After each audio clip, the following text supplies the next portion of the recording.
Hello guys, आइए हम sequence का अपना कॉन्सेप्ट को थोड़ा आगे बढ़ाते हैं। ठीक है, देखिए एक क्वेश्चन है, आपको इस तरह से क्वेश्चन एग्जाम में आ सकता है। Prove that the sequence a N where A N is equal to 1/n² has limit 0। ठीक है, ये आपको प्रूफ करना है। देखिए इसका सोल्यूशन कैसे करेंगे, बिल्कुल पॉजिटिवली बनाना है आपको। ठीक है, गिवन आपका, गिवन जो लिमिट है, लिमिट एल, ठीक है, वो क्या है, इक्वल टू आपका है 0। ठीक है, अच्छा नाउ अब आप क्या करेंगे, आप पहले ए एन माइनस एल का मॉड निकाल लीजिए, एब्सोल्यूट वैल्यू। ठीक है, तो ए एन आपका 1/n² है और ये आपका 0, तो ये क्या आ गया, ये आ गया मॉड ऑफ 1/n²। तो चूंकि n² हमेशा पॉजिटिव होता है तो इसलिए मॉड आपका हट जाएगा। ठीक है, अच्छा अब ले लेते हैं हम लोग, if epsilon be an arbitrary small positive value, small positive value, ये कोई भी एक स्मॉल पॉजिटिव वैल्यू है। ठीक है, देन तो क्या करना होगा हमको पहले ये देखना होगा कि अगर हम mod 1/n² less than epsilon लेते हैं तो क्या होगा। ठीक है, इसको मैं 1 कर ले रहा हूँ। ठीक है, देखिए तो ये हो जाएगा आपका, इसको अगर आप लेंगे तो यहाँ से क्या आ जाएगा, चूंकि मॉड 1/n² यानी 1/n² मॉड हट जाएगा, पॉजिटिव वैल्यू है लेस देन एप्सिलॉन। ठीक है, दोनों तरफ पॉजिटिव है तो आप यहाँ पे क्रॉस कर सकते हैं। ठीक है, तो क्रॉस करेंगे तो क्या आ जाएगा, n² इज ग्रेटर देन 1/एप्सिलॉन। ठीक है, और यहाँ से आपका क्या आ जाएगा, n इज ग्रेटर देन 1/√एप्सिलॉन, ये। ठीक है, अच्छा अब हम लोग सपोज करते हैं, suppose m is A positive integer. m क्या है, एक पॉजिटिव इंटीजर है, यह नेचुरल नंबर है, यह क्या है, नेचुरल नंबर। ठीक है, देखिए ये 1/एप्सिलॉन हमको पता नहीं है ना कि एप्सिलॉन क्या है डेफिनेटली। ठीक है, एप्सिलॉन तो कुछ भी हो सकता है। जैसे मैं आपको एक एग्जांपल बता रहा हूँ कि अगर ये एप्सिलॉन मान लीजिए हम ये लिए होते, ठीक है, क्या इसको हम लिए होंगे 0.01, तो यहाँ पे जब आप डालिएगा तो ये होता है आपका 1/100, तो n का वैल्यू 10 आ जाएगा। तो डायरेक्ट n जो है हम इसको ले सकते हैं। ठीक है, क्योंकि लिमिट के लिए एक जो हमको डेफिनेशन को सेटिस्फाई कराना है वो इससे कि इस सीक्वेंस का लिमिट वैल्यू 0 है, कब, आफ्टर ए स्टेज, यानी आफ्टर एक स्टेज, एक इंटीजर मिलने के बाद, उसके बाद जितना भी हम टर्म्स लेंगे करस्पॉन्डिंग टर्म ए एन का, वो सब 0 के क्या हो गया, करीब होगा, सट जाएगा। ठीक है, तो अगर हम एप्सिलॉन ये लेते हैं तब तो ये डेफिनेटली खुद इंटीजर हो जाएगा। तो बात समझिए, एप्सिलॉन का वैल्यू कुछ भी हो सकता है, तो ये खुद एक इंटीजर हो सकता है या हो सकता है इंटीजर ना हो। लेकिन हमारा जो सीक्वेंस है वो क्या है, एक मैपिंग है नेचुरल नंबर से रियल नंबर, तो हमको इसको नेचुरल नंबर ही लेना पड़ेगा ताकि हम n को उससे ग्रेटर बोल सकें। ठीक है, तो हम सपोज कर रहे हैं कि m is A positive integer. ठीक है, इंटीजर इक्वल टू 1/√एप्सिलॉन और जस्ट ग्रेटर देन 1/√एप्सिलॉन। ये जो हम स्टेटमेंट बोल रहे हैं इसका आप बात समझिए, अगर एप्सिलॉन इस तरह का कुछ होगा तब तो ये खुद ब खुद इंटीजर आ जाएगा, तो आप m को डायरेक्ट वही ले लीजिए कि m ये है। और अगर ये इंटीजर नहीं आता है तो इससे थोड़ा बड़ा जस्ट ग्रेटर आप एक इंटीजर ले लीजिए। जैसे सपोज कीजिए इसका वैल्यू अगर आ रहा है, मान लीजिए आपका आ रहा है 200.02 या 200.35 ऐसे आ रहा है, तो आप उसको 201 ले लीजिए। ठीक है, तो या तो ये इंटीजर ही m बन जाएगा या तो इससे हम जस्ट ग्रेटर एक इंटीजर ले लेंगे। देन क्या होगा, देन वी हैव, तो हम लोग ये पाएंगे वी हैव, ठीक है, an-0। ठीक है, क्या पाएंगे, ये लेस देन एप्सिलॉन होगा, an-0 यानी ये वैल्यू ये लेस देन एप्सिलॉन होगा, कब, फॉर ऑल, जब n मेरा greater than equal to m हो जाएगा। ठीक है, तो अब देखिए, अब पूरा डेफिनेशन को सेटिस्फाई कर गया। ठीक है, और m मेरा एग्जिस्ट कर रहा है क्योंकि m बता रहा है, और यहाँ से भी पता चल रहा है कि m मेरा इसका वैल्यू होगा, यानी इस पर डिपेंड करेगा एप्सिलॉन पे।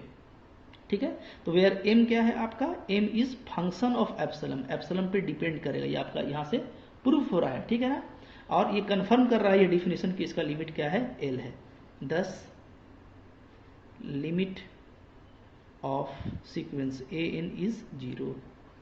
तो देखिए ये प्योर मैथमेटिक्स का ये खूबसूरती है। आपको शुरू में ही लग रहा होगा कि अरे ये बात तो जेन्युइन है, इतना करने का क्या जरूरत है। तो जी नहीं, जो प्योर मैथमेटिक्स का अपना डिफिनेशन है, जो इसका ब्यूटी है कि ये क्लोज करना चाहता है उस वैल्यू के और एक स्टेज को भी दिखाना चाहता है। तो हमको यहाँ पे वो स्टेज दिखाना था कि वो स्टेज हमको मिल रहा है और वो स्टेज मिलने के साथ साथ ये भी चीज़ एक साथ होल्ड कर रहा है, यानी जो प्योर मैथमेटिक्स है उसका डेफिनेशन हिट कर रहा है यहाँ पे, और इस तरीके से ये सीक्वेंस मेरा 0 पे कन्वर्ज हो रहा है, यानी 0 इसका लिमिट है। ठीक है, लाइक दैट। इसी तरीके से मैं क्वेश्चन लिखता हूँ, कुछ क्वेश्चन आप खुद से भी करके देखिए। जैसे यही क्वेश्चन मैं आपको दे रहा हूँ इसी तरह का एग्जाम्पल। ठीक है, प्रूव दैट द सीक्वेंस, ठीक है, A N where A N equal to 1/2n is converge to 0। ठीक, कन्वर्ज टू 0 का मतलब क्या कि इसका लिमिट 0 है। ओके, कन्वर्ज का हम लोग डेफिनेशन आगे पढ़ेंगे, तो अभी इसका लिमिट 0 है, ये समझिए आप। तो जैसे आपने ऊपर प्रोसेस किया था आप कीजिए। ठीक है, आप बिल्कुल कर सकते हैं, और जो वैल्यू भी दिया है वो भी 1/2n है, 2 का पावर कोई भी पॉजिटिव होता है। ठीक है, तो स्टेज आपको दिखाने में अगर कोई प्रॉब्लम होता है तो चलिए थोड़ा सा हम डिस्कस यहाँ पे आपको कर देते हैं। ठीक है, जैसे मान लीजिए वैसे ही आप देखेंगे ना। ठीक है, हियर एल क्या है 0। ठीक है, नाउ अब आप निकालिए ए एन माइनस एल, तो ये आपका आ जाएगा 1/2n माइनस 0। ठीक है, यानी 1/2n, चूंकि 2 का कोई भी पावर तो पॉजिटिव ही ना होगा। ठीक है, ओके। अच्छा, अब देखिए, अब इसके स्टेज की बात करते हैं। ठीक है, क्या लिखेंगे, if epsilon greater than 0 be arbitrary, be arbitrary. ठीक है, कोई भी हो गया। अच्छा, और लेट मान लेते हैं हम लोग। ठीक है, लेट जो मेरा 1/2n का मॉड है ये क्या है, लेस देन एप्सिलॉन है। ठीक है, यानी कि पॉजिटिव वैल्यू है तो मॉड हट जाएगा। अब दोनों पॉजिटिव है, एप्सिलॉन भी और नीचे भी, तो क्रॉस मल्टीप्लिकेशन कर सकते हैं। ठीक है, तो 2n आपका ग्रेटर देन 1/एप्सिलॉन आ जाएगा। यहाँ पे आप लॉग लगा दीजिए। ठीक है, दोनों तरफ, तो क्या हो जाएगा, n log 2 ग्रेटर देन, ठीक है, log 1/एप्सिलॉन।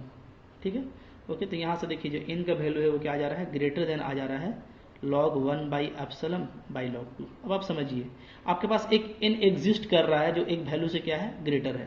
तो ये या तो m हो सकता है या तो m इससे जस्ट ग्रेटर होगा, दोनों में से कोई एक ही बात होगी। या तो ये खुद m होगा या तो m इससे जस्ट ग्रेटर होगा। ठीक है ना। तो हम लोग क्या लिख सकते हैं, हम लोग लिख सकते हैं डायरेक्ट। ठीक है, suppose m is a natural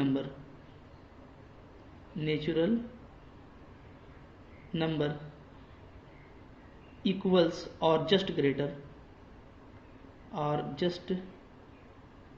greater to log 1/एप्सिलॉन बाई log 2। ये जो वैल्यू आया है इसके या तो इक्वल हो सकता है या तो इससे जस्ट ग्रेटर। ठीक है, सच दैट, या देन हम लिखेंगे, देन वी कैन राइट। तो हम ये बात लिख पाएंगे अच्छे से कि जो सीक्वेंस ए एन है -0 ये लेस देन एप्सिलॉन हो जाएगा।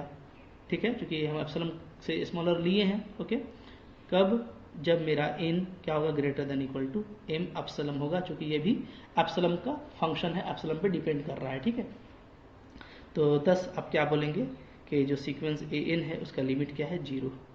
तो बस एक प्रोसेस है जो आपको करके दिखा देना है। ठीक है, कोई बड़ी बात नहीं है। ओके, अच्छा, क्लियर।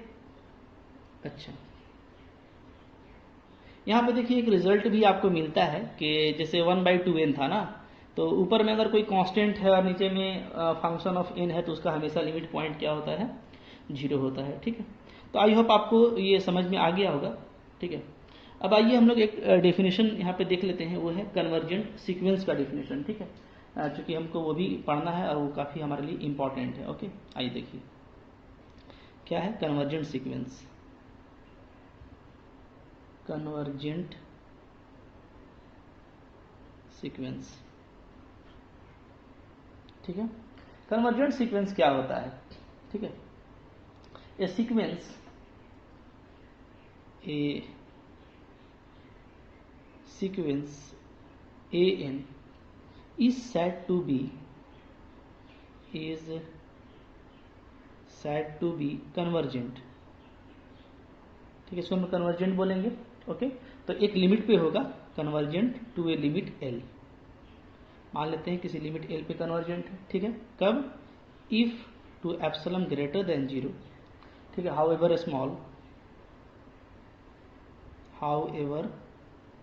स्मॉल, ठीक है, there exist a positive integer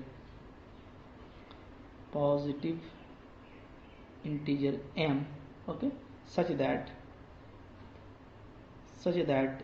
an minus l less than epsilon for all n greater than equal to m, ठीक है। ओके, तो अब आप देखिएगा तो आपको लगेगा कि ये तो वही डेफिनेशन हो गया जो डेफिनेशन हम लोग लिमिट का लिखे थे। तो जी इसमें वही चीज़ है, कोई खास डिफरेंस नहीं है, ठीक है, वही चीज़ है आपका कि अगर लिमिट मिलता है सीक्वेंस का, ठीक है, कोई भी एल लिमिट मिल जाता है, जैसे लिमिट मिलना चाहिए एक स्टेज के बाद, ठीक है, तो फिर हम लोग उस लिमिट पर सीक्वेंस को क्या बोलते हैं कि कन्वर्जेंट है।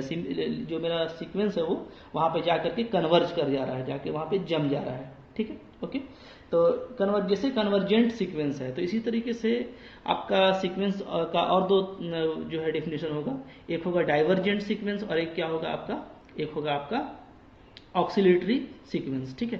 तो पहले हम लोग आइए इसका एक एग्जांपल भी कर लेते हैं, ठीक है, कन्वर्जेंट सीक्वेंस का एग्जांपल, ठीक है। क्या एग्जांपल हो जाएगा, देखिए एक सीक्वेंस ले लीजिए ए एन इक्वल टू 1, ठीक है, 1/2, 1/3, 1/4 डॉट डॉट डॉट, ठीक है। तो यहाँ पे हम लोग क्या देख रहे हैं कि यहाँ पे हम लोग देख रहे हैं कि इसका लिमिट होता है क्या है, एल, ये हम लोग जानते हैं, ठीक है ना। तो हम लोग क्या बोलेंगे, the sequence has a limit, the sequence has limit 0, इसका लिमिट 0 है, ठीक है। हेंस वी कैन से क्या कि जो ए एन है वो क्या है, वो आपका कन्वर्जेंट सीक्वेंस है, is convergent sequence, okay, converges to 0, ठीक है, ये 0 पे कन्वर्ज हो रहा है, ठीक है। तो ये हो गया कन्वर्जेंट सीक्वेंस। इसी तरीके से आइए हम लोग देखते हैं डाइवर्जेंट सीक्वेंस क्या होता है, ठीक है।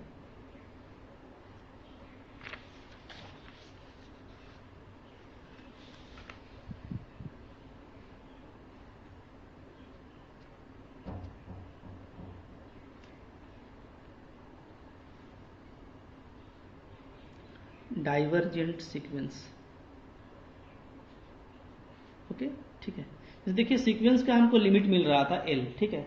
अगर सीक्वेंस का लिमिट प्लस इन्फिनिटी या माइनस इन्फिनिटी मिला, ठीक है, जो कि एक वेल डिफाइंड लिमिट नहीं है, तो ऐसे केस में जो सीक्वेंस है वो क्या कहलाएगा, आपका डाइवर्जेंट सीक्वेंस कहलाएगा, ठीक है। Okay, clear. या ऐसे बोल दीजिए कि जैसे अभी हम लोग देख रहे थे ना कि अगर कोई लिमिट मिलता है तो क्या हो रहा था कि वो लिमिट के साथ जो एब्सोल्यूट डिफरेंस है वो क्या हो रहा था, एक छोटे क्वांटिटी से छोटा हो जा रहा था, ठीक है। लेकिन मतलब कि आप ऐसे बोलिए कि जो सीक्वेंस था वो एक वैल्यू की तरफ सिमट रहा था, तो वो क्या था, कन्वर्जेंट था, यानी कन्वर्ज कर रहा था, सिमट रहा था। अगर वो कन्वर्ज नहीं करता, डाइवर्ज करता है, यानी फैल जाता है, माने किसी एक वैल्यू से क्या होता जा रहा है, वो दूर होता जा रहा है, ठीक है, जो गैप है वो काफी बढ़ता जा रहा है, ऐसा होगा तो वो क्या होगा, डाइवर्जेंट होगा। तो ऐसे लिख सकते हैं हम लोग, ठीक है, द सीक्वेंस, ठीक है, A N is said to be divergent, इसको हम लोग क्या बोलेंगे, डाइवर्जेंट बोलेंगे, ठीक है। या इसका एक और नाम ऐसे ही बोल सकते हैं, ठीक है, और सेड टू बी या said to tend to plus infinity, ठीक है, प्लस इन्फिनिटी या माइनस इन्फिनिटी, दोनों में से कुछ भी हो सकता है, ठीक है, प्लस इन्फिनिटी और माइनस इन्फिनिटी। तो डाइवर्जेंट बोलने का मतलब क्या है कि वो प्लस इन्फिनिटी या माइनस इन्फिनिटी को टेंड कर रहा है, ठीक है। कब बोलेंगे? If corresponding to a positive number m, ठीक है, however large a positive number m can be found such that an is greater than m, okay, when n greater than equal to m। ये हो गया definition, ठीक है। इसको समझिए आप, मैं समझा दे रहा हूँ, ठीक है। उतना कोई खास नहीं है डाइवर्जेंट। कन्वर्जेंट के उल्टा भी नहीं कह सकते, लेकिन कन्वर्जेंट का उल्टा है ऐसा आप समझ सकते हैं, ठीक है। ओके, जैसे देखिए, सपोज कीजिए ना कि ये आपका सीक्वेंस है, ठीक है। ओके, अच्छा, अब सीक्वेंस का जो फ्लो है मान लेते हैं, ठीक है, वो किसी तरीके से हो रहा है आपका, मान लीजिए,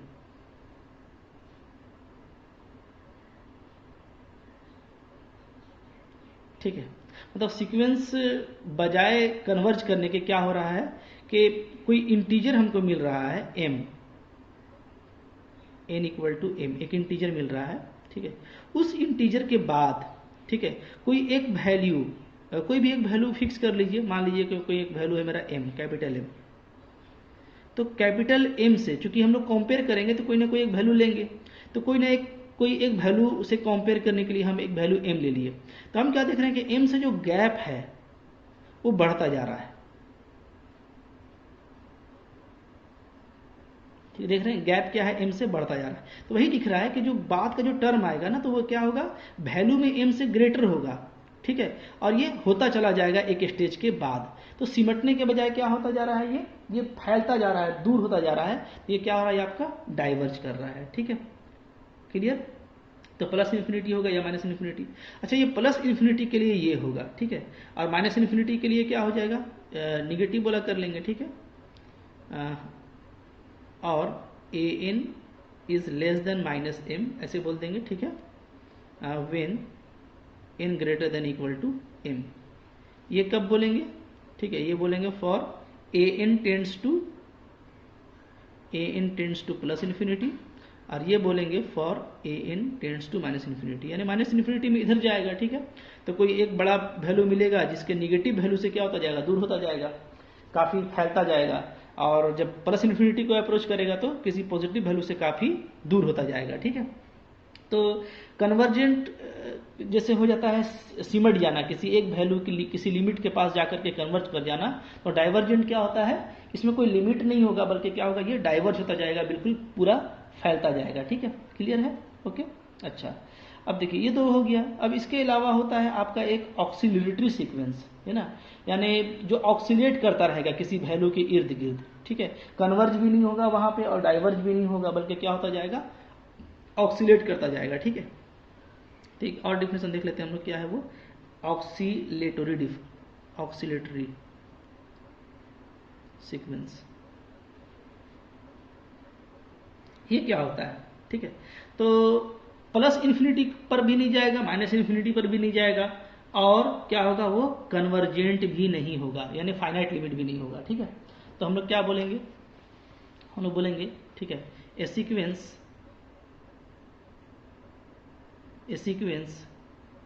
which is neither convergent nor divergent, ना ही कन्वर्जेंट है ना डाइवर्जेंट है, ठीक है, एंड ऑक्सीलेट,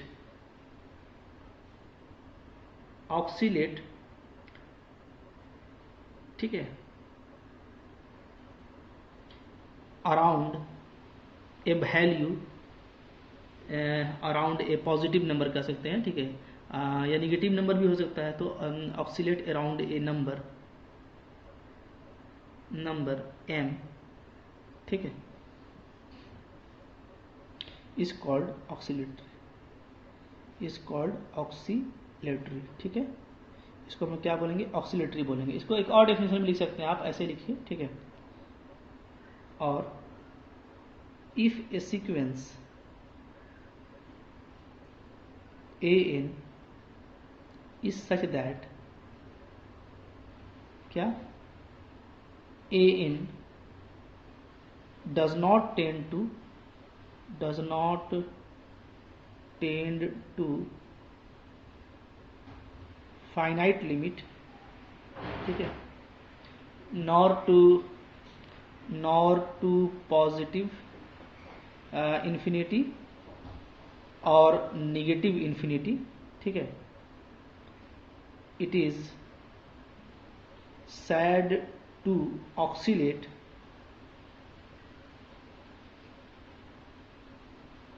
ठीक है। अगर मान लीजिए ना फाइनाइट लिमिट पे है, ना प्लस इन्फिनिटी पे है, ना माइनस इन्फिनिटी पे है, ठीक है, okay.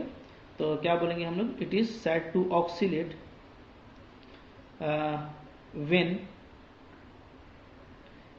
Mod of a n less than M, ठीक है, for positive number M, for positive number capital M, ठीक है। तो देखिए ये जो ऑक्सीलेशन है ये फाइनाइटली भी हो सकता है और इनफाइनाइटली भी हो सकता है, ठीक है।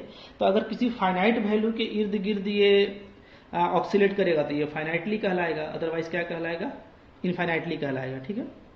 Is oscillate, it is said to oscillate finitely, मैं यहाँ पे लिख देता हूँ, ठीक है, finitely when a n less than M for positive number M, ठीक है। otherwise an oscillates infinitely, ठीक है। तो ये फाइनाइट ऑक्सीलेशन भी हो सकता है और इसका इनफाइनाइट ऑक्सीलेशन भी हो सकता है, ठीक है, ओके। अगर फाइनाइट वैल्यू के इर्द गिर्द घूम रहा है तो फाइनाइटली ऑक्सीलेशन कहलाएगा, और इनफाइनाइट के इर्द गिर्द घूमेगा तो वो इनफाइनाइट ऑक्सीलेशन होगा, ठीक है। जैसे देखिए कुछ मैं एग्जाम्पल दिखाता हूँ आपको ऑक्सीलेटरी सीक्वेंस का, ठीक है। आइए एग्जाम्पल देख लेते हैं। एग्जाम्पल नंबर 1, ठीक है, सीक्वेंस में ले रहा हूँ, ठीक है। कंसीडर कर लीजिए, consider a N equal to -1 का पावर n, ठीक है, ओके। तो आप देखिएगा ना, तो ये सीक्वेंस से आपको क्या मिलेगा, ठीक है, इसका जो सीक्वेंस है वो मिलेगा सीक्वेंस ए एन, 1 रखेंगे तो -1, 2 रखेंगे तो +1, फिर -1, फिर +1, फिर -1, फिर +1, देख रहे हैं इसमें 2 ही वैल्यू आ रहा है, 1 या तो -1, ठीक है। तो ये क्या है आपका, ये हम लोग कह सकते हैं कि ऑक्सीलेट कर रहा है 2 वैल्यू के बीच में, -1 और +1 के बीच में, ठीक है। देयरफॉर हम क्या बोलेंगे, therefore okay A N oxalates finitely, ठीक है, बिटवीन किसके, तो 1 और -1 किसका वैल्यू है, तो बिटवीन आप बोल सकते हैं -2 and 2, दैट इज क्या, दैट इज ए एन जो है वो लेस देन 2 है, ठीक है। चूंकि ए एन का वैल्यू क्या है, ए एन का वैल्यू है आपका -1 है अगर एन हम क्या लें ऑड, और +1 है अगर हम एन क्या लें इवन। तो ए एन का वैल्यू -1 और 1 है, लेकिन बिटवीन नहीं ना है, चूंकि ये तो -1 और 1 है, तो ये ऑक्सीलेट जो कर रहा है वो -2 और 2 के बीच में कर रहा है, ठीक है। कभी -1 है, जैसे देखिए ये -2 हो गया, ये हो गया आपका 2, ये हो गया आपका -1, ये 0 और ये 1, तो इसके बीच में ऑक्सीलेट कर रहा है, तो हम ऐसे बोलेंगे इसको, ठीक है, ओके, क्लियर। अच्छा, तो ये आपका हो गया क्या, ऑक्सीलेट कर रहा है, क्लियर है, ठीक है। इसी तरीके से आप देखिएगा, तो मैं कुछ और एग्जांपल आपको दे रहा हूँ, आप इसको मतलब कि अपने ध्यान में रखिएगा। जैसे साइन का कोई फंक्शन अगर है, मान लीजिए, ठीक है, एग्जाम्पल 2, ठीक है, ए एन इक्वल टू मान लीजिए आपको दिया हुआ है साइन n π/6, ठीक है। तो आप देखिएगा ना, तो π/6 1 रखिएगा तो क्या आएगा, π/6, π/6 का वैल्यू क्या होता है, π/6 का जो वैल्यू है साइन π/6 का, साइन 30 डिग्री का, वो 1/2 है, ठीक है। 2 रखिएगा तो क्या आ जाएगा, 2 रखिएगा तो आ जाएगा आपका 2π/6 यानी π/3 यानी 60 डिग्री। इसका वैल्यू क्या है, इसका वैल्यू है आपका √3/2, ठीक है। तो आप देखते जाइए आपका वैल्यू क्या क्या मिल रहा है, ठीक है। तो आपका जो वैल्यू है वो मिल रहा है, ये n इक्वल टू 1 पे मिला, ये n इक्वल टू 2 पे मिला, ठीक है। n इक्वल टू 3 रखेंगे तो पाई बाई 2 आ जाएगा, यानी क्या आ जाएगा आपका 1 आ जाएगा, n इक्वल टू 3, ठीक है, ओके। n इक्वल टू फिर आप 4 रखेंगे तो 2 पाई बाई 3 आ जाएगा, तो 2 पाई बाई 3 पे वैल्यू फिर से क्या हो जाएगा 1 बाई 2, n इक्वल टू 4 पे। n इक्वल टू 5 रखिएगा, ठीक है, तो 5 जब रखिएगा तो आपका वैल्यू आ जाएगा √3/2। फिर 6 रखिएगा तो पाई आ जाएगा, पाई पे क्या हो जाता है वैल्यू 0 हो जाता है, ठीक है। तो इस तरीके से आप जब टोटली देखेंगे तो इसका जो मैक्सिमम वैल्यू है वो 1 है और जो मिनिमम वैल्यू है वो आपको -1 मिलेगा, ठीक है। तब हम लोग इसको बोल सकते हैं क्या, oxalates finitely, oxalates finitely between -1 and 1, ठीक है, क्योंकि इसी के इर्द गिर्द ये घूमता रहेगा -1 और 1 के बीच में, ठीक है। बहुत सारा जो वैल्यू होगा तो -1 पे जाएगा, फिर बढ़ते हुए 1 पर आएगा, फिर घटते हुए यहाँ तक जाएगा, तो इस तरीके से ये ऑक्सीलेट करता रहेगा, ठीक है। तो साइन वाला जो टर्म होता है वो क्या होता है आपका, ऑक्सीलेटिंग होता है, क्लियर है, ठीक है, ओके। अच्छा, देखिए ऊपर वाले एग्जाम्पल में अगर कोई ये लिख देता है ना कि an ऑक्सीलेट कर रहा है फाइनाइटली बिटवीन -1 to 1, तो वो रॉन्ग नहीं होगा, ठीक है, लेकिन चूंकि बिटवीन का यूज़ करते हैं तो 2 लेना ज़्यादा बेटर है, लेकिन -1 से 1 ले सकते हैं। जैसे हम लोग यहाँ पे देखिए 1 लिए हैं ना, कि 1 इसका वैल्यू मिल रहा था, तो यहाँ पे चूंकि 1 और -1 के बीच ही साइन का वैल्यू होता है, ठीक है, इसलिए हम लोग इसको -1 से 1 लिखे हैं। तो ऑक्सीलेशन का जो वैल्यू है तो आप वो मैक्सिमम से मिनिमम भी लिख सकते हैं, ठीक है, कोई दिक्कत नहीं है, ओके। तो इस तरीके से आपको बहुत सारा ऐसा एग्जाम्पल मिलेगा जो क्या होगा, जो ऑक्सीलेटिंग सीक्वेंस का एग्जाम्पल है, क्लियर है, ठीक है। ऐसे एक दो मैं और भी दिखा देता हूँ ताकि आपको वो भी क्लियर हो जाए। ऐसे देखिए एग्जाम्पल एक और देख लेते हैं, एग्जाम्पल नंबर, ठीक है, जैसे मान लीजिए 3 क्या है आपका an दिया हुआ है 1 + -1 का पावर n, ठीक है, और ये पूरा मल्टीपल है आपका n। तो जब वैल्यू आप डालते जाएंगे तो आपको वैल्यू क्या क्या मिलेगा आप बताते जाइए, ठीक है। अगर आप 1 डालते हैं तो आपको मिल जाएगा 0, अगर आप 2 डाल देते हैं तो आपको मिल जाएगा क्या 2 मिल जाएगा, 3 डालने से फिर 0, ठीक है, 4 डालने से फिर क्या आ जाएगा आपका 4 2 जा 8, ठीक है। इस तरीके से देख रहे हैं आप, ओके। तो इसका जो वैल्यू है वो क्या हो जा रहा है, ये हो जा रहा है आपका 0 अगर हम n को ऑड लेते हैं, ठीक है, और ये 2 का पावर में आ रहा है, ठीक है, तो 2n लिख सकते हैं जब हम n को क्या लेंगे इवन, ठीक है। तो यहाँ पे 4 हो जाएगा, माफ कीजिएगा 1 1 2 और 2 2 4, हाँ ठीक है, तो इवन लेंगे तो 2n आएगा, ओके, क्लियर है। तो ये ऐसे मेरा वैल्यू चल रहा है, तो ये ऑड और इवन के बीच में ये फिर से वैरी कर रहा है, ठीक है, ओके। लेकिन हम लोग क्या देख रहे हैं कि यहाँ पे दो चीज़ है ना, कि ऑड वाला में तो ये 0 पर जा रहा है, ठीक है, ऑड वाला में कहाँ पे चला जा रहा है, ठीक है, an गोज टू 0, ठीक है, व्हेन इन ऑड। लेकिन जब ये इवन वाला पे जा रहा है तो ये 2n पे जा रहा है, और 2n क्या हो जाएगा मेरा इन्फिनिटी पे चला जाएगा अगर हम n काफ़ी बड़ा ले लेते हैं, when n equal to even. तो इस तरीके से इसका एक जो बाउंड्री है वो तो 0 है, ठीक है, ऑड के लिए, लेकिन एक जो बाउंड्री है वो इन्फिनिटी पे जा रहा है, तो ये क्या कहलाएगा, ये कहलाएगा ऑक्सीलेटिंग इनफाइनाइटली कहलाएगा, ठीक है। क्या कहलाएगा, जो an है मेरा वो क्या कहलाएगा, an ऑक्सीलेट्स इनफाइनाइटली, ठीक है, क्योंकि ये फाइनाइट लिमिट के बीच में नहीं हो रहा है, बल्कि एक लिमिट क्या हो जा रहा है इसका, इनफाइनाइटली हो जा रहा है। इसको आप ऐसे भी कह सकते हैं ना कि जिसका एक से ज़्यादा लिमिट वैल्यू मिलेगा तो वो क्या होगा, ऑक्सीलेटिंग होगा, क्योंकि ये सारा क्या है, लिमिट वैल्यू है, ठीक है। तो अगर एक से ज़्यादा लिमिट वैल्यू मिलता है तो ये सब क्या होता है, ऑक्सीलेटिंग होता है। याद रखिएगा अगर लिमिट वैल्यू सिर्फ एक है, यूनिक, अगर लिमिट वैल्यू यूनिक है तभी वो कन्वर्जेंट या डाइवर्जेंट होगा। अगर फाइनाइट होगा तो कन्वर्जेंट, अगर इनफाइनाइट होगा तो डाइवर्जेंट, ठीक है। लेकिन अगर एक से ज़्यादा लिमिट वैल्यू मिल गया तो वो क्या हो जाएगा आपका, ऑक्सीलेटिंग हो जाएगा, क्लियर है, ठीक है। तो मैं यहाँ पे इस को लिख देता हूँ ताकि मैं आगे इसको भी और अच्छे से डिस्कस करूँगा, ठीक है। तो ये नोट भी आप याद रखिएगा अच्छे से, मैं यहाँ पे लिख देता हूँ ये नोट, क्या है नोट, ठीक है, देखिए नोट है, नोट, ठीक है। इफ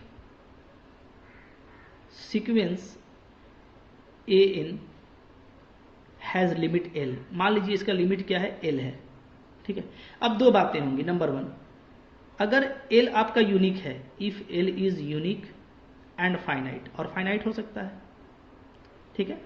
नंबर टू, अगर l आपका यूनिक है लेकिन फाइनाइट नहीं है, इनफाइनाइट है, ये केस हो सकता है। और तीसरा आपका if l is not unique, l आपका यूनिक ही नहीं है, बहुत ज़्यादा है, फाइनाइट भी है या इनफाइनाइट है, लेकिन l यूनिक नहीं है। तो यहाँ से आपका देखिए कन्फर्म होगा। ये क्या कन्फर्म करेगा, ये कन्फर्म करेगा आपका कन्वर्जेंट,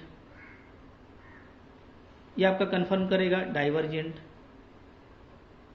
और ये आपका कन्फर्म क्या करता है, ऑक्सीलेटिंग। तो इंपॉर्टेंट बात याद रखिए कि l का यूनिक होना जरूरी है, l इज यूनिक, किसमें, अगर आपको कन्वर्जेंट या डाइवर्जेंट देखना है तो l यूनिक होगा, फाइनाइट होगा तो कन्वर्जेंट, इनफाइनाइट होगा तो डाइवर्जेंट, ठीक है।